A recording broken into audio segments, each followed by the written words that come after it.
Pemirsa, bertahannya UMKM di tengah pandemi COVID-19 seperti saat ini menjadi poin besar bagi pemulihan ekonomi nasional. Untuk itu, Pemkab Tulungagung melalui bagian perekonomian dan sumber daya alam Sekretariat Daerah terus mendorong UMKM eksis, diantaranya produsen kerajinan dan anyaman Krafi Raffi dan produsen keset Rahayu Berkah asal Kecamatan Sumber Gempol. Berikut ulasan selengkapnya Pojok Tulungagung untuk Anda.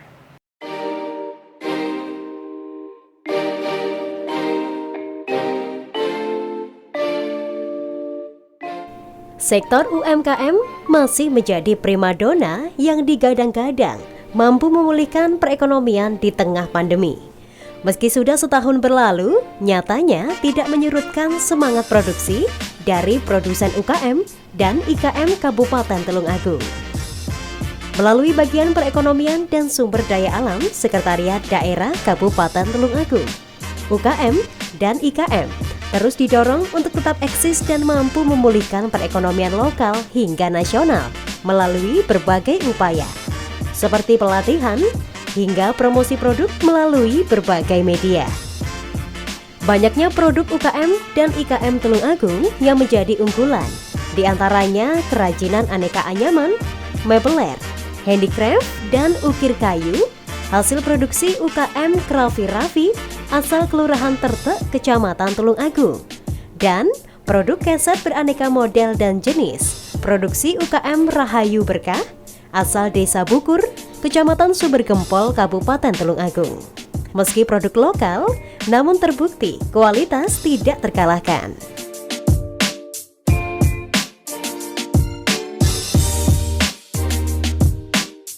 Dalam rangka pemulihan ekonomi nasional, khususnya di Kabupaten Tulungagung, pemerintah Kabupaten Tulungagung tetap mendorong pelaku IKM ataupun UMKM untuk terus berusaha dan berproduksi walaupun saat ini sedang dalam masa pandemi COVID-19. Produk-produk kerajinan sebagai salah satu produk unggulan Kabupaten Tulungagung seperti anyaman bambu, keset, sapu, dan kebutuhan rumah tangga lainnya mempunyai nilai seni dan ekonomi yang tinggi dan mampu berkontribusi terhadap pertumbuhan ekonomi di Kabupaten Tulungagung. Diharapkan mereka mampu terus memenuhi kebutuhan pasar sesuai dengan selera konsumen dengan inovasi-inovasi yang terus dikembangkan. Pemerintah Kabupaten Tulungagung terus memberikan fasilitasi terhadap IKM maupun UMKM mulai dari pelatihan sampai dengan pemasaran, sehingga diharapkan produk-produk tersebut dapat meningkat secara kualitas dan kuantitas dan mampu memenuhi kebutuhan pasar baik lokal, regional maupun internasional.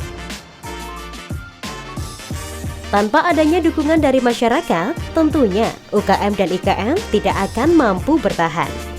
Dengan gaung Bangga Buatan Indonesia, dukungan masyarakat dapat disalurkan dengan membeli produk UMKM kita sendiri. Dan berikut selengkapnya mengenai kerajinan Krafi Raffi dan produk keset Rahayu Berkah.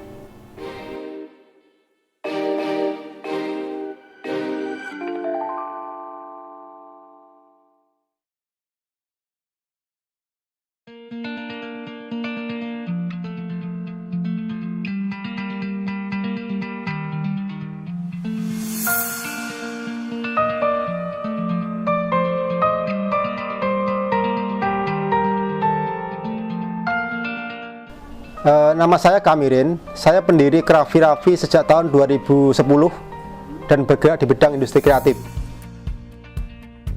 Sebenarnya saya merintis usaha ini sudah lama mas, sudah sejak tahun 1996. Waktu itu saya masih muda, saya sudah merintis. Kemudian kenapa sih saya kok bergerak di bidang industri kreatif? Dimana di saat-saat ini kaum milenial itu hampir melupakan lah istilahnya. Tapi saya sangat tergugah dengan itu karena sejarahnya adalah merupakan dari pendidikan saya. Saya merupakan alumni kerajinan, di mana saya merasa tergugah untuk mengembangkan peninggalan nenek moyang. Sehingga apa? Sehingga generasi milenial, generasi sekarang ini tidak akan melupakan itu. Meskipun tidak mau bergerak di bidang itu, minimal mengetahui tentang apa sih sebenarnya peninggalan nenek moyang kita. Krafi Raffi ini di dalamnya ada dari furniture mas, furniture ada, kemudian ada ukir kayu, kemudian ada anyaman-anyaman berbagai macam bahan, dari anyaman bambu, anyaman plastik dan lainnya. Kemudian ada pemanfaatan limbah plastik yang itu tempat-tempat aqua, gelas aqua atau gelas ale-ale yang mungkin dibuang saja itu, kemudian kita manfaatkan untuk kerajinan juga. Nah, kemudian saya juga memberikan pembelajaran di bidang desain batik tulis. Jadi ini saya gunakan untuk pengetahuan ke anak-anak pendidik supaya mengetahui tentang batik yang sebenarnya juga. Jadi berbagai macam bidang, khususnya industri kreatif yang ada hubungan dengan keterampilan tangan, Mas ini.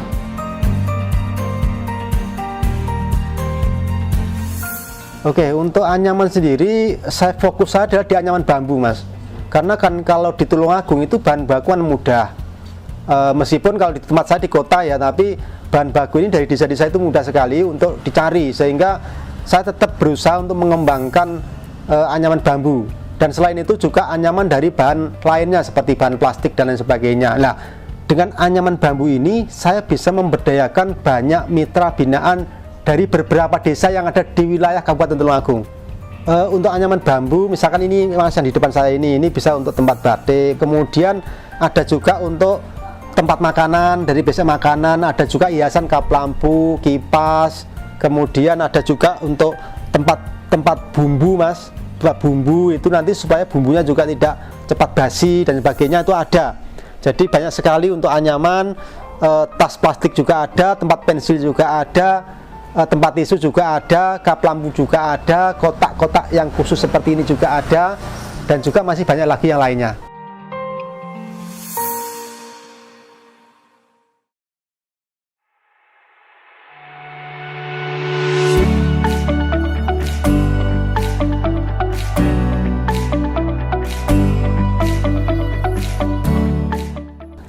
Untuk prosesnya, pertama kita akan mendatangkan bahan baku. Otomatis bahan baku ini sudah ditebang dulu sama yang punya bambu, kemudian dipotong, diantarkan ke sini. Setelah ini dipotong-potong sesuai kebutuhan, kemudian diirat dari sudah, kemudian dihaluskan. Setelah dihaluskan, kalau kita ingin pewarnaan, maka kita proses pewarnaan dulu sebelum dianyam. Tetapi ada dua versi. Kita pewarnaan bisa dari bahan mentah iratan atau pewarnaan sudah jadi barang. Contoh misalnya kalau pewarnaan untuk besek, kita langsung besek jadi kita warna. Tapi kalau untuk anyaman-anyaman sejenis ini, maka berarti ini yang kita warna adalah iratannya. Nah, setelah itu kita proses lagi, dan saya mengutamakan pewarna yang ramah lingkungan. Dalam artian saya menggunakan pewarna makanan untuk tempat makanan, terkecuali kalau untuk hiasan. Kalau untuk hiasan saya menggunakan warna tekstil. Jadi produk saya ini saya pilah-pilah, mana yang untuk makanan dan mana yang untuk non makanan. Kalau untuk makanan kita menggunakan bahan-bahan yang khusus untuk yang ada hubungan dengan makanan, meskipun pewarna. Tetapi kalau yang untuk hiasan atau kotak-kotak biasa, kita menggunakan pewarna dari bahan tekstil. Kalau besek ini satu orang pekerja sehari bisa mengerjakan satu kodi itu 20 tangkep besek. Tapi untuk kerangka-kerangka seperti ini bisa dikerjakan satu hari selesai satu. Ini dari proses. Tapi kalau sistem produksi bisa kita bikin 10, mungkin 5 hari selesai atau 3 hari selesai kalau sistem produksi. Begini, kami menggunakan sistem pekerja seperti konveksi, di mana pekerja tidak harus datang ke sini, tetapi pekerja datang ke sini mengambil material, dikerjakan di rumahnya masing-masing. Nah, kenapa kok seperti ini? Ini saya terapkan seperti ini supaya tidak mengganggu aktivitas pekerja. Dalam artian, karena rata-rata ibu rumah tangga. Kalau ibu rumah tangga saya pekerjakan di sini, pasti nanti ada permasalahan di keluarga. Tetapi kalau saya memberikan pekerjaan dia ke rumahnya, maka dia bisa ngurus anak, bisa ngurus keluarga. Mungkin kalau pengen hasil banyak, bisa mulai pagi-pagi bekerja sampai malam boleh bekerja. Tetapi kalau di sini kerja jam 7, mungkin pulang jam 4, otomatis hasilnya juga itu aja. Saya berharap para pekerja ini bukan merupakan pekerja buruh, tapi pekerja ini merupakan mitra kerja saya, sehingga saling menguntungkan, dan pekerja pun merasakan benar hasil dari apa yang dikerjakan. Kalau dihitung-hitung lebih dari 20 orang mitra kerja saya. Ini yang aktif ya, tapi yang tidak aktif mungkin istilah pocokan bahasanya itu banyak. Tapi yang aktif sekitar 20-an. Ada yang di sekitar, ada juga yang jauh-jauh dari rumah saya sini. Jadi intinya warga masyarakat Tulungagung, ada yang dari wilayah Kecamatan Pakel, Kecamatan Bandung, Sumber Gempol, Sendang, Pagerwojo, kemudian Gundang, dan lain sebagainya. Jadi saya ambil dari mitra-mitra yang memang mau bekerjasama atau bermitra dengan saya.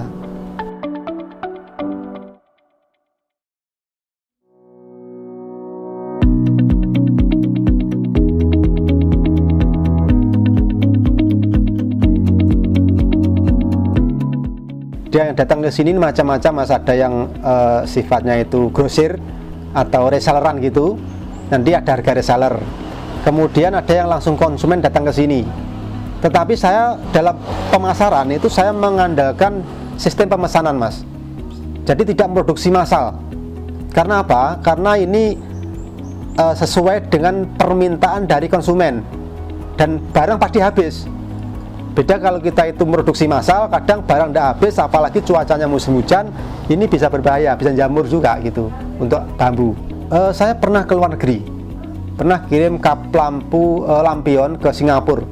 Ini yang paling jauh. Tetapi saya juga pernah mengerjakan khususnya yang di luar bidang anyaman itu ke Brunei Darussalam. Saya menggunakan sistem offline maupun online.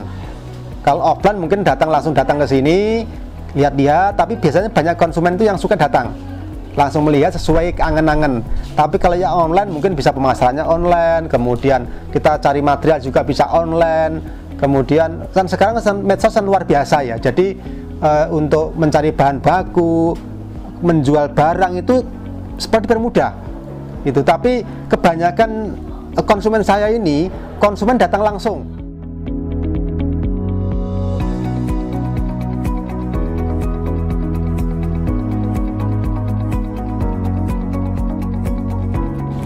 Berdasarkan yang membedakan adalah di desainnya. Saya tidak mau membuat barang sama dengan produk dari tempat-tempat lain. Jadi saya selalu mendesain tersendiri, makanya banyak konsumen datang ke sini senang dengan desain saya. Datang nanti saya desainkan, di ACC baru saya kerjakan. Ini jadi saya mengutamakan desain dulu, tidak mengutamakan jumlah besar produk, tapi saya mengutamakan desain. Iya, jadi sesuai dengan permintaan konsumen. Misal Pak konsumen minta, Pak saya minta dibuatkan ini, ukuran ini. Akhirnya saya buatkan desain dulu, saya sampaikan, ACC saya kerjakan. Intinya saya tidak hanya pengrajin, Mas, saya juga seorang instruktur, sehingga saya bisa memberikan pemberdayaan ke masyarakat yang membutuhkan. Mungkin ada instansi yang panggil saya, atau mungkin swadana, atau lembaga-lembaga lain, baik dari wilayah Tulungagung sendiri maupun di luar Tulungagung. Iya, kalau di Tulungagung hampir menyeluruh di desa-desa hampir pernah saya datangi. Kemudian di wilayah Blitar, di wilayah Malang, di Trenggalek. Kemarin juga ada tawaran dari daerah Jawa Tengah maupun dari daerah Madura, tapi karena pandemi akhirnya saya mengundurkan diri menunggu sampai suasana reda dulu.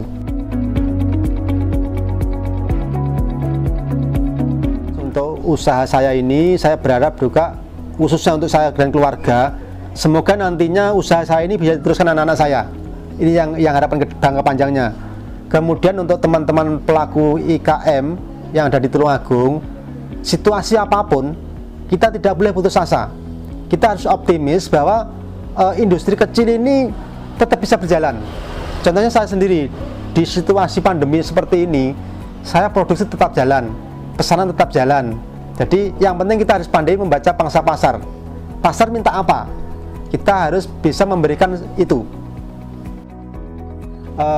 Para warga masyarakat yang ada di Tulungagung, Jawa Timur maupun Indonesia yang menginginkan mungkin barang-barang dari Raffi, silahkan datang di Jalan Kapten Patimura, Gang 3, nomor 15A, Kelurahan Tretek, Kecamatan Tulungagung, Kabupaten Tulungagung, Jawa Timur.